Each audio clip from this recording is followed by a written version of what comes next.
শফিকুর রহমান কোন আলেম ওলামা না। পাকিস্তানি ওই রাজাকার দলকে, ওই জামাত ইসলাম যা তৈরি হয়েছিল পাকিস্তান থেকে, সেই দলের সভাপতি ডাক্তার শফিকুর রহমান কোন আলেম ওলামা না।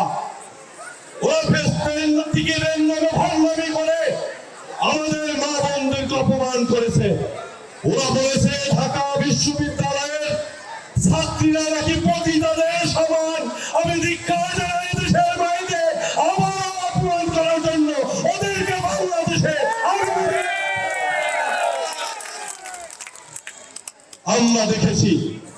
এই অঞ্চলে যে দাড়িপাল্লা নিয়ে এসে ওর পাগলামি এবং অসংলগ্ন কথাবার্তা, তিনি বিড়ির সুক্তারের মধ্য দিয়ে আমাদেরকে বেহেশত দিতে চায়।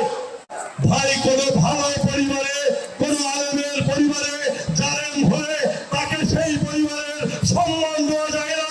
কারণ সেই হুজুর জীবনে যতগুলো বই রেখেছে সবগুলো মওদুদি আকীদার বিরুদ্ধে, আর তুমি নেমেছ সেই মওদুদি আকীদা নিয়ে। তোমাকে আমরা প্রত্যাখ্যান করি।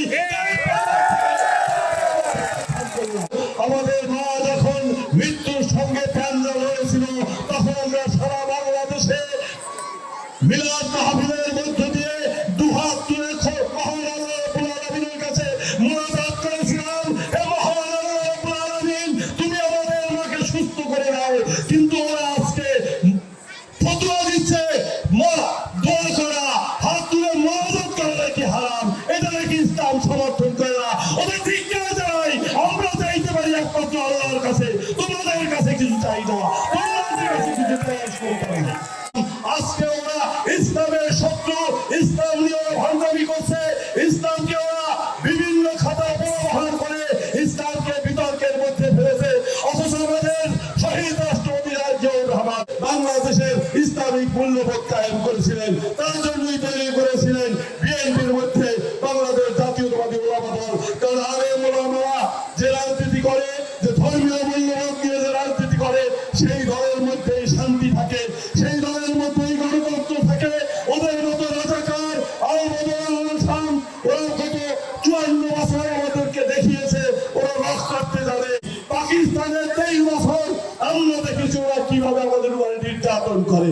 ওরা বলে আপনারা এই দল দেখেছেন, ও দল দেখেছেন, এবার আমাদের দেখেন। আরে ভাই, এই নতুন প্রজন্ম না দেখলেও আমরা তোমাদের পাকিস্তানের 23 বছর দেখেছি।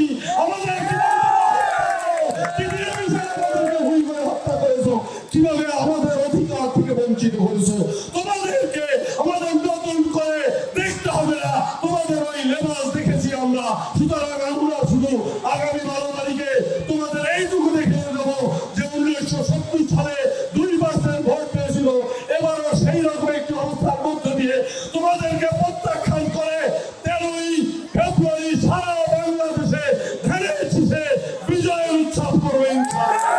বাংলাদেশের নির্বাচনের ইতিহাসে যতবার নিরপেক্ষ নির্বাচন হয়েছে, ততবার বাংলাদেশ জাতীয়তাবাদী দল রাষ্ট্রীয় দায়িত্বে এসেছে। আমরা বিশ্বাস করি এই আমরা যদি তাকাই 1991 সালের দিকে যে নজিরবিহীন একটি নিরপেক্ষ নির্বাচন হয়েছিল, দেশ নেত্রী বেগম খালেদা জিয়া ক্ষমতায় এসেছিল। আমরা যদি দেখি 2001 সালের কথা, বিপুল ভোটে 2/3 আসন নিয়ে বিএনপি ক্ষমতায় এসেছিল। এইবার যে নির্বাচন হচ্ছে আগামী 15 ফেব্রুয়ারি, আমরা বিশ্বাস করি এদেশের মানুষ সকল রেকর্ড ভঙ্গ করে 270-এর বেশি আসন নিয়ে বিএনপি সরকার গঠন করবে এবং সেই থাকবে রাজাপুর বিএনপির নেতৃত্বে ইনশাআল্লাহ। আপনারা আগামী 12 তারিখ সকাল